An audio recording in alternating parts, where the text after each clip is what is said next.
Shalom, selamat pagi Bapak Ibu yang sama-sama Allah kasihi. Bersua kembali kita pada Minggu Advent yang keempat hari ini. Kita bersyukur Tuhan telah menjaga, memelihara kita. Karena itu Bapak Ibu saudaraku yang sama-sama Tuhan kasihi, mari kita mengucap syukur untuk rindu mendengarkan sabdanya. Mari berdoa. Pada Minggu Advent yang keempat ini ya Allah, ucapan syukur selalu kami naikkan kepadamu. Tuhan izinkan kami, perkenankan kami menikmati kasih Allah sehingga masih diberi kesempatan untuk menikmati Minggu Advent yang keempat. Kami rindu disapa oleh sabdamu. Bersabdalah, karena kami semua telah sedia mendengar. Dalam nama Tuhan Yesus kami berdoa. Amin. Saudaraku yang sama-sama Allah kasihi, Artos edisi Minggu 19 Desember 2021. Bacaan kita dari surat Paulus kepada jemaat di Kolose pasal 1 ayat yang ke-15 sampai 23. Kolose pasal 1 ayat 15 sampai 23. Firman Tuhan, Ia adalah gambar Allah yang tidak kelihatan, yang sulung lebih utama dari segala yang diciptakan. Kan depan Dialah telah diciptakan segala sesuatu yang ada di surga dan yang di bumi, yang kelihatan dan yang tidak kelihatan, baik singgasana maupun kerajaan, baik pemerintah maupun penguasa. Segala sesuatu diciptakan oleh Dia dan untuk Dia. Ia ada terlebih dahulu dari segala sesuatu, dan segala sesuatu ada di dalam Dia. Ialah kepala tubuh, yaitu jemaat. Ialah yang sulung, yang pertama bangkit dari antara orang mati, sehingga Ia lebih utama dalam segala sesuatu. Karena seluruh kepenuhan Allah berkenan diam di dalam Dia, dan oleh Dialah Ia memperdamaikan segala sesuatu dengan dirinya, baik yang ada di bumi maupun yang di surga, sesudah Ia mengadakan pendamaian oleh darah salib Kristus. Juga kamu yang dahulu hidup jauh dari Allah dan memusuhinya dalam hati dan pikiran seperti yang nyata dalam perbuatanmu yang jahat, sekarang diperdamaikannya di dalam tubuh jasmani Kristus oleh kematiannya, untuk menempatkan kamu kudus dan tak bercela dan tak bercatat di hadapannya. Sebab itu kamu harus bertekun dalam iman, tetap teguh dan tidak bergoncang, dan jangan bergeser dari pengharapan Injil yang telah kamu dengar dan yang telah dikabarkan di seluruh alam di bawah langit, dan yang aku ini Paulus telah menjadi pelayannya. Demikian sabda Allah. Amin. Bapak Ibu yang sama-sama Allah kasihi, sebagai satu dari 4 surat penjara, Kolose ditulis kepada sebuah jemaat yang tidak pernah dikunjungi oleh Rasul Paulus. Epafras, salah satu rekan sekerja Paulus, kemungkinan adalah orang yang mendirikan jemaat itu. Ia membawa pesan kepada Paulus tentang guru-guru palsu yang sudah menyusupi jemaat Kolose.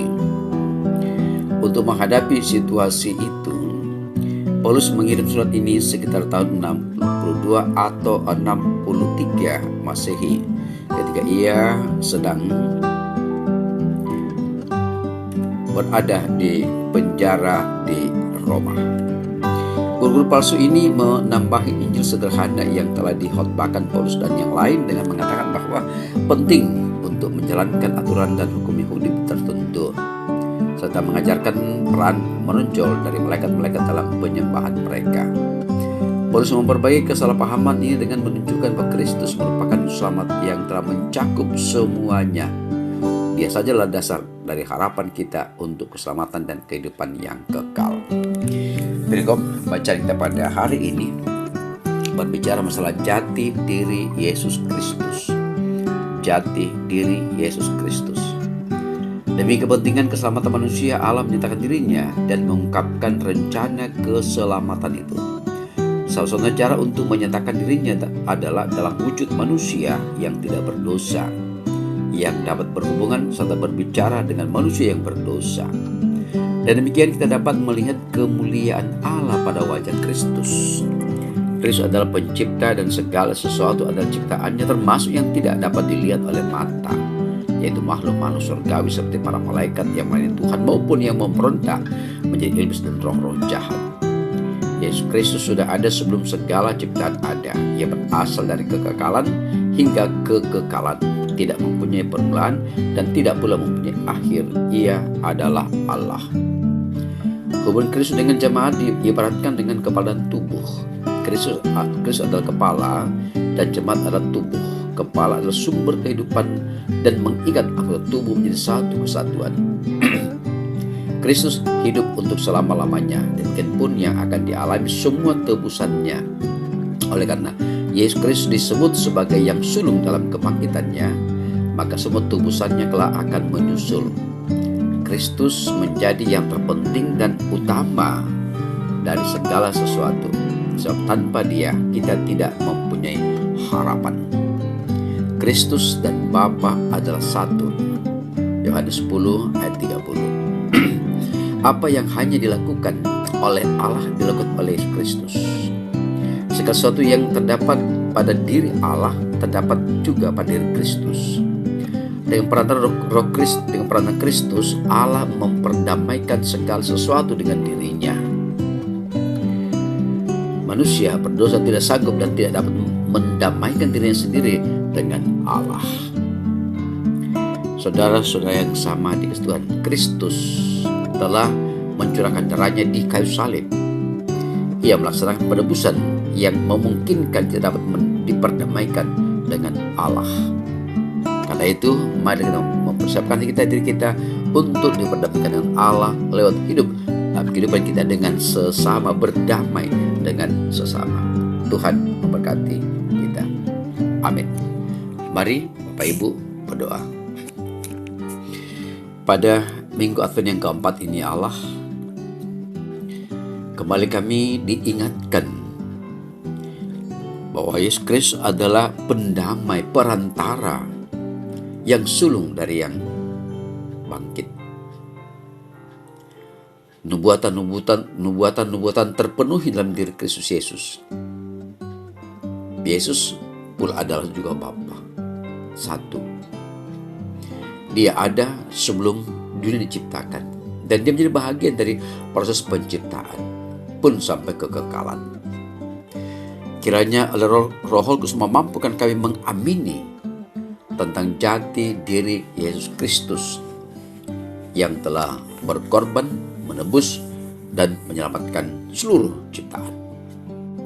Jadikanlah kami sebagai umat-Mu, sebagai gereja-Mu, sebagai persekutuan, untuk terus-menerus mengabarkan, memproklamirkan tentang Injil Kerajaan, Injil sukacita. Terlebih-lebih dahulu diri kami mengamini akan karya Allah dalam diri Yesus Kristus yang telah menyatakan dirinya, yang berkomunikasi dengan manusia yang berdosa kendati pun dia tidak berdosa. Kami senantiasa mendoakan seluruh umat-Mu dalam setiap keberadaan mereka, keyakinan mereka, kepercayaan mereka. Allah, Kau keteguhkan, khususnya dalam minggu Advent yang keempat ini, pada mana kami menantikan kedatangan Yesus Tuhan yang kedua kali. Pengharapan para penantian bahwa Kristus adalah sulung dari yang bangkit. Ini doa kami Allah, syukur kami, permohonan kami. Dengarkanlah karena ini kami alaskan dalam nama Yesus Tuhan kami hidup. Amin. Bapak Ibu, demikianlah renungan kita pada hari ini, Artos edisi Minggu 19 Desember 2021 dengan tema Jati Diri Yesus Kristus. Jati Diri Yesus Kristus. Selamat pagi, salam sejahtera. Tuhan senantiasa beserta kita. Amin.